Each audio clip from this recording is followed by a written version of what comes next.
Manx Radio's Update with Beth Espy.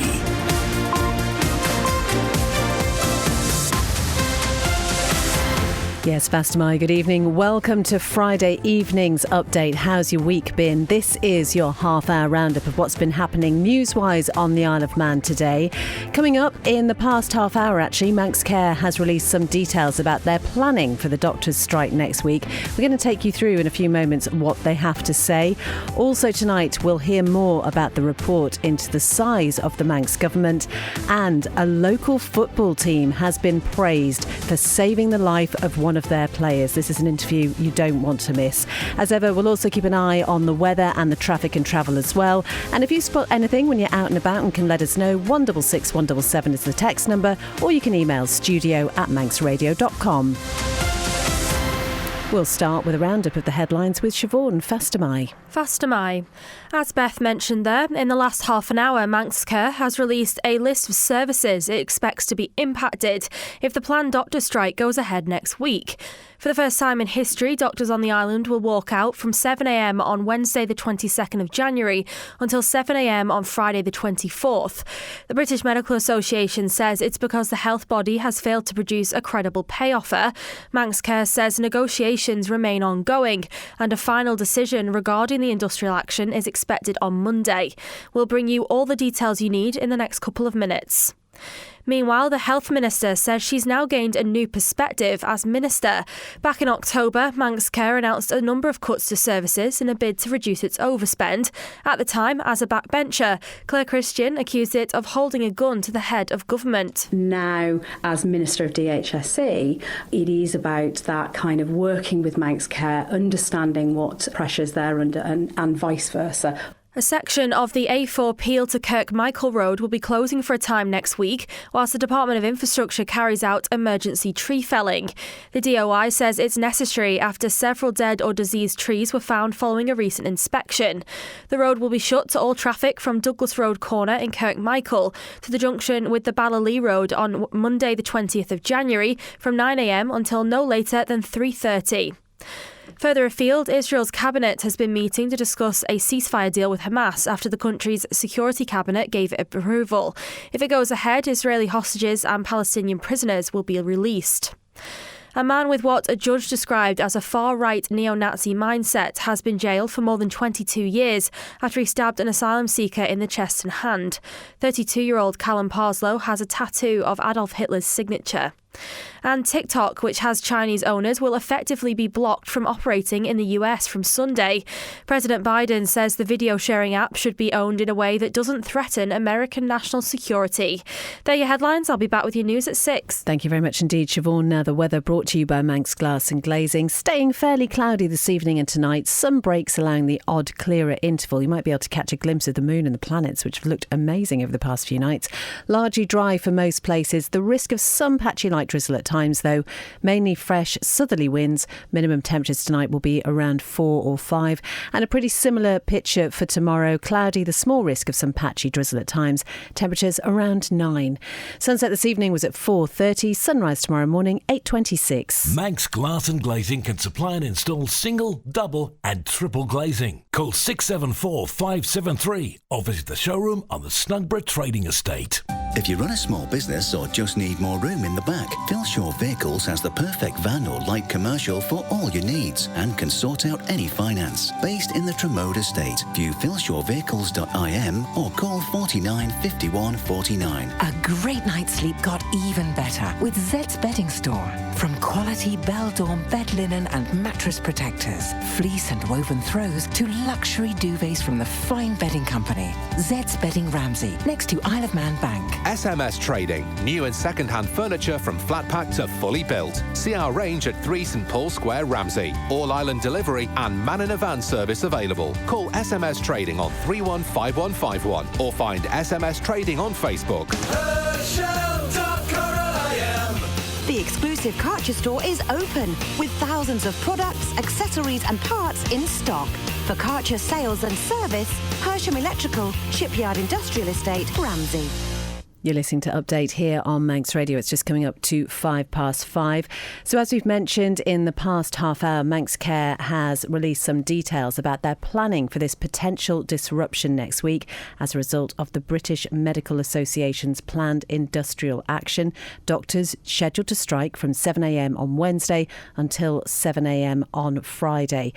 Tessa Hawley, news editor, is with me now. It's a fairly lengthy media release, Tessa. What can you tell us? It is. So what Manx Care have said is that they're working hard to ensure minimal disruption to services and patient care. Now, the question on everybody's lips is, how is this going to impact me? So we can take you through what they have said so far. Now, overall, they've said planned doctor-led appointments will be cancelled on those days, but the majority of nurse and practitioner-led clinics will continue. What about, though, if you are due to attend a hospital outpatient appointment on the 22nd or 23rd? So if it's run by a nurse or a practitioner, those clinics will continue. But if your appointment is going to be cancelled, you'll be informed by Manx Care no later than 3 o'clock on Tuesday afternoon. And if you are due to go for an antenatal appointment, do we know what's happening? Yes, so scans will continue as normal. However, if you were due to see a consultant, those appointments will be rearranged. And again, if your appointment is going to be cancelled, you'll be informed by Manx Care no later than 3 o'clock on Tuesday. I think I'm starting to get a sense of this. What about if you are due to be admitted to hospital for an operation or a procedure? Once again, no later than 3 o'clock on Tuesday, you will find out whether that is going ahead. What about renal dialysis appointments? That's all due to go ahead as planned, and GP practices and dental practices, they'll also be largely operating as normal. However, Manx Care has said some may experience reduced cover, and in particular, Ballasalla Group practice is expected to face disruption. We've had some questions about people who are due to attend a diabetes centre appointment next Wednesday and Thursday. Do we know anything about that at this point? Yep, so again, doctors' appointments will be cancelled, and if your appointment will be cancelled, can you guess when you will find out? I think we can. 3 o'clock, Tuesday afternoon. On a serious note, there will be people who are due to attend for a cancer or a diagnostic service appointment. And again, do we know from the Manx Care detail what's going to happen with those? Yes, absolutely. So chemotherapy services, importantly, will continue as scheduled. Anything else around cancer and diagnostic services, again, you'll be informed no later than 3 o'clock on Tuesday. And I understand there are some details about mental health service appointments, and also if you are due to attend for a drug and alcohol services appointment too. Absolutely. And Manx Care basically have said if your appointment is going to be cancelled, you will be informed by no later than 3 o'clock on Tuesday. And I guess overall, though, what we need to get out as a message is that emergency services essentially are operating as normal on those days. Absolutely. So anybody in an emergency situation should continue to call 999 or attend the emergency department at Nobles as required.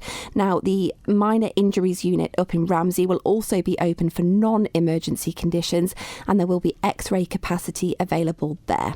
Now, we know some patients have already received communication about cancellation of their appointment, but just remind us, Tessa, if you haven't heard anything yet, when are you likely to hear by? So that is 3 o'clock on Tuesday afternoon. Thank you very much indeed, Tessa. All those details, as usual, will be available on manxradio.com. We're going to stay with the issue of Manx Care now, because we've been hearing quite an extensive interview from the Health Minister, Claire Christian. She spoke to us yesterday. You can hear the interview in full again on Manx Radio's website. She says her role is really about balancing the needs of the healthcare service with the budgets that are available to her. Now, you might remember that back in October, Manx Care announced a number of cuts to services in a bid to reduce its overspend. And at that time, as a backbencher, Claire Christian accused it of holding a gun to the head of government. But she says she's now gained a new perspective since she's the minister. At the time, and it's always to kind of put the perspective, obviously at the time I did say that I hadn't actually seen the list of cuts that they were proposing to make. And obviously the Council of Ministers have said at the time and now have said that those cuts would not happen. So we have to make these cuts or you have to give us more money. It is that kind of impression. It's either or. So certainly being now, as Minister of DHSE, it is about that kind of working with Manx Care, understanding what pressures they're under and vice versa, understanding the pressures that the government is under in terms of we've got to spend taxpayers' money better and correctly, so that there are, obviously it's understanding those two pressures and aligning. And so aside from the issue of pay, does the fact that doctors are actually willing to strike for the first time in the island's history show a much deeper rooted problem for the government? And doctors are clearly unhappy here. The pay isn't comparable with other jurisdictions, and we already know there are difficulties with recruitment and retention. So the island can't do without these professionals, so surely something has to give somewhere. Absolutely, and that's what's part of the negotiations that I spoke about, really recognising the work that these doctors do. I think that if the strike does go ahead next week, this, as you've said, it would be the first time the Isle of Man has been into strike, which clearly no side wants. In England, we do know that the doctors had a long-running dispute with the government, which included strike action and other action short of strike, but that was resolved last summer, and that obviously had an impact on the disparity. So, since I've been enrolled towards the end of November, I certainly was very encouraging to get that parity with the UK and certainly conveyed that message to Manx Care. That is the Health Minister, Claire Christian. She was talking to Amy there. As I say, well worth listening to that interview in full at manxradio.com. 11 minutes past 5. Something else that's made the headlines today is this newly published report revealing that nearly 8,000 people are employed full-time within the island's public service. Chanel has the details for us. The report, which is the first of planned quarterly reports, provides the details of the number of people employed within the public service. That's those who are employed full-time and contracted and paid by Isle of Man government. It shows overall between 2021 and 2024 there's been an increase of 427 full-time equivalent jobs. During that same period, boards and offices increased by 30 and 8 core departments decreased by 12. The largest workforce is health, with that figure broken down to include 48 public service roles in the department and 2,982 roles within Manx Care. Education follows in second with 1,793 roles, and infrastructure closes the top three with 822. The Chief Minister will make a statement in Tynwald on Tuesday on the document. However, commenting on the report at the point of its release, Alfred Cannon said the public service workforce delivers critical services that touch every aspect of Manx life. He added, although the size of the government departments has reduced over the last 4 years, it is clear that the public service as a whole is continuing to grow at a time when public finances are under pressure. On Tuesday, he intends to set out measures to ensure the controls and governance around future recruitment are robust, with the intention of restricting future growth. That is Chanel reporting on the figures that nearly 8,000 people are employed full-time within the island's public service. You can find the full link again at manxradio.com. There's a link to that report there. It is coming up to 30 minutes past 5, and it's getting to that time of year again, and Oncan commissioners will be increasing their rates for the next financial year because of external financial pressures. So they're going to be set at 431 pence in the pound. That's a rise of 4%, which lead member for Finance Anthony Allen says is modest compared to last year. The reasons are that there has been external pressures from some of the essential services that we buy in, for example, insurance, and other increased costs imposed by central government, which we have no control over. We've had to include an amount to pay for the election, which the local government election is on the 24th of April of this year, 2025. So we've allowed for a sum of money to pay for that. Obviously, at this point, we don't know whether or not there will be an election, whether or not the election will be contested.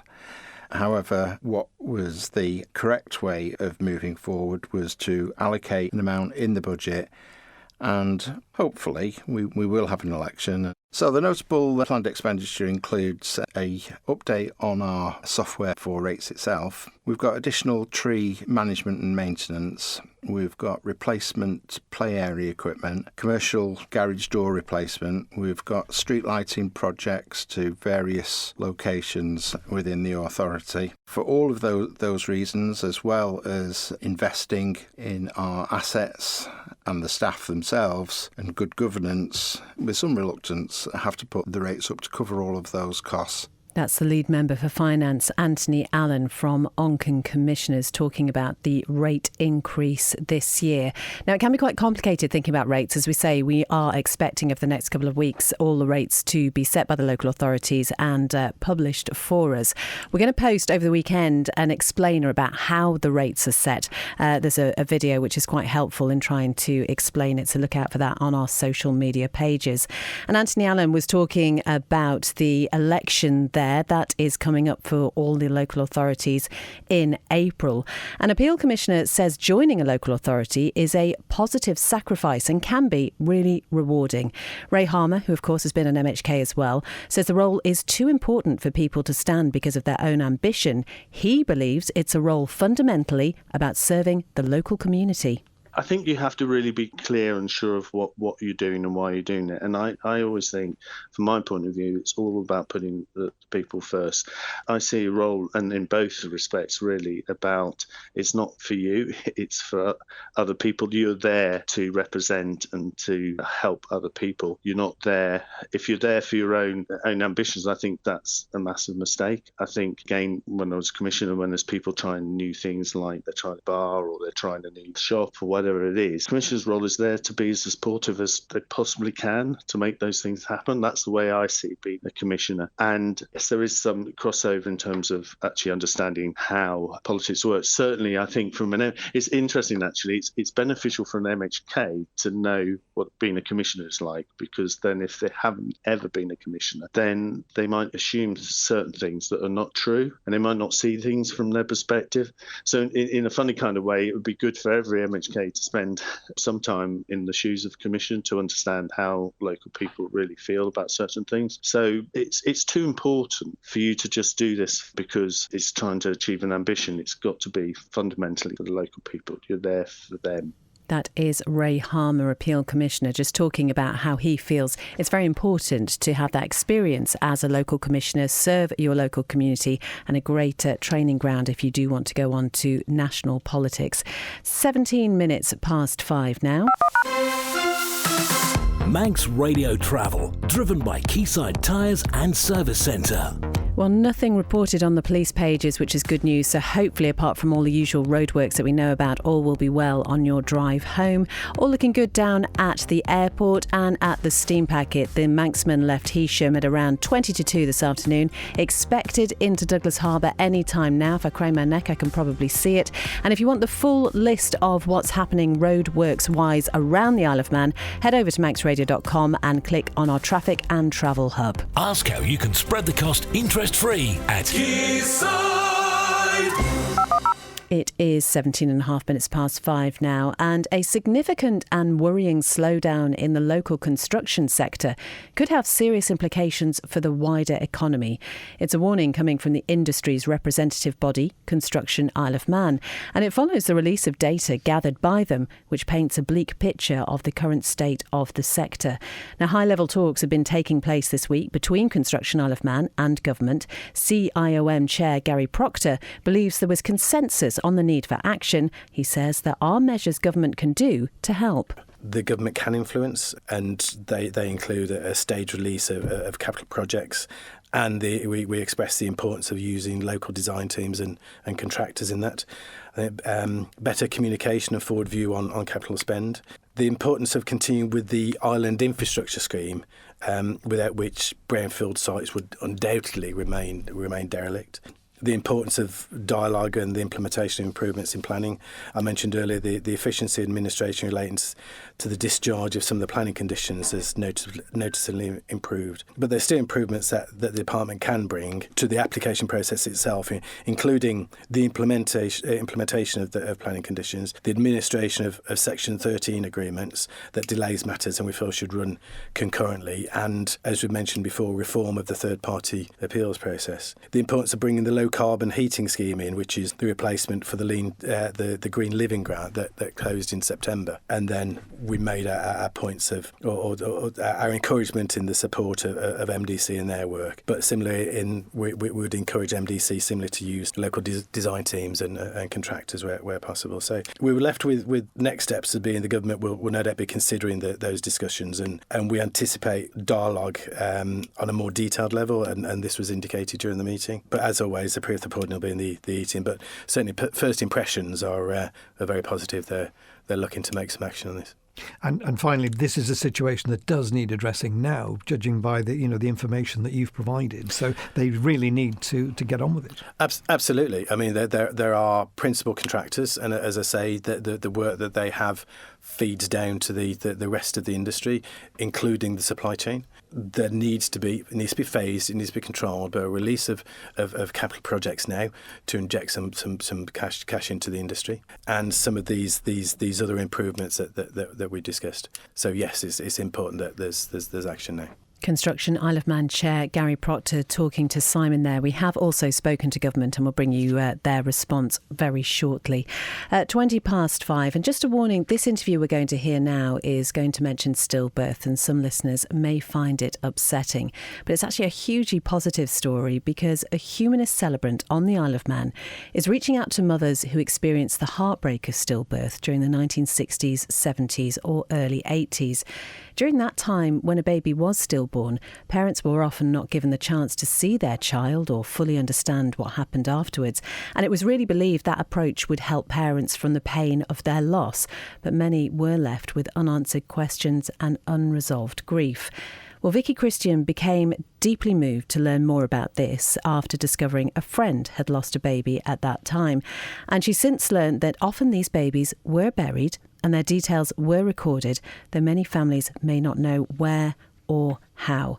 I went to meet Vicky at the Douglas Borough Cemetery to find out more. People could actually email me and I can help them with the support of the crematorium team here, who are very, very keen to help reunite people with where their babies are buried. Remembering that these mothers are now probably in their 80s and 90s maybe, 70s certainly, and it's a matter of time as well that we need to get this sorted for them. So there is a grave up there at the cemetery near the crematorium, and Vicky is more than willing to help anybody who might have been in that situation to see if they can find their baby. You can contact Vicky by email, vickychristian@manx.net, or you can call us here at Manx Radio and I'll be able to put you in touch. But you can find out more again at the Manx Radio website. 5:22 now. A football club in the south of the island has been praised for helping to save the life of one of its members. Last week, one of the veterans players suffered a cardiac arrest at a training session at Colby AFC. Paul Healy is chair of Craig's Heartstrong Foundation. We've been made aware by the family and also by some of the guys that were there on the evening. One of the players has suffered a cardiac arrest. His teammates have thankfully got to him very quickly and started the CPR process, which is, vital at that first stage. And thankfully, Colby have got one of the defibrillators that we donated to them many years ago, and they've been looking after it and keeping it in really good shape.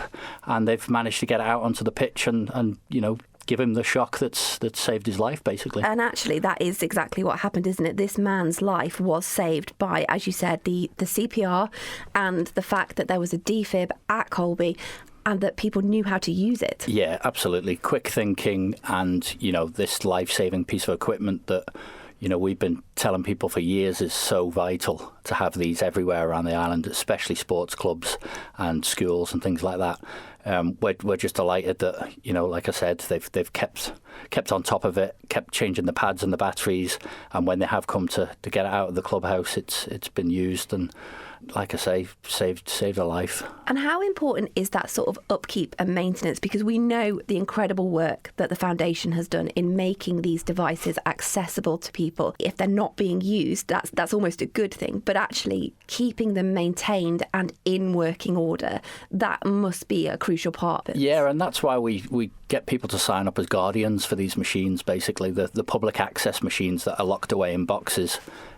each have 2 guardians that are in charge of testing the machine, changing the pads and the batteries, and registering it with the Isle of Man ambulance service. The ones that we give to football clubs, the football clubs are classed as the guardians. They have to change the pads and batteries. If that isn't happening, these machines are not going to work. Again, I say a credit to Colby for really looking after their machine, and I just hope that other businesses, sports clubs, schools, I just hope they're all looking after their machines as well, because this just proves how vital these machines are. It really does. That is Paul Healy, the chair of the Craig's Heartstrong Foundation. Of course, Craig Lunt, I think it was well over 20 years ago now that he lost his life due to that heart defect, and that charity has done so much to raise awareness, but also providing those defibrillators. And what an incredible thing that one of the Colby AFC players has been saved because of its use. We wish that player all the best, and it's great to highlight the work that the Colby AFC did there. You'll be able to find more on our website. But yeah, what a wonderful story. We're going to stay with the issue of sport now, because the Ireland-based ultra-endurance athlete Nikki Arthur has successfully completed the infamous spine race. As you might remember, we talked about this earlier in the week. She began the challenge on Sunday. She finished yesterday afternoon. It's just an incredible feat. 268 miles course in a total time of 103 hours, 36 minutes and 59 seconds. So Nikki was well inside the 160-hour limit.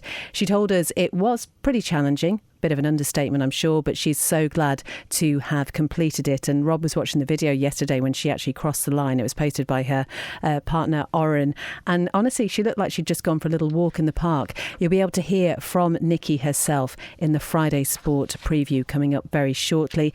And just looking ahead to the FC Isle of Man fixture happening this weekend, and the team really needs strong cohesion going into the game against Padiham in the NWCFL Premier Division. That is according to manager Paul Jones.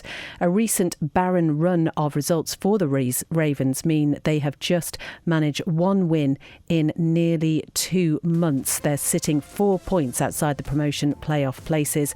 Paul has told us the team will need to get stuck in tomorrow and not give away any easy passes to their opponents. Again, you'll be able to hear more from Paul Jones in the Friday Sport preview, which is coming up next. Ben Cunningham is looking after things tonight. He's looking all set and ready to go. He's very excited, as you can imagine. Then Chris Kinley will be here from 6:30 with Greatest Hits. The Kane Brothers will bring you Jumping In at 9. And then our very own Shell-suited superstar Nick Holt has got the 90s playlist from 10 p.m.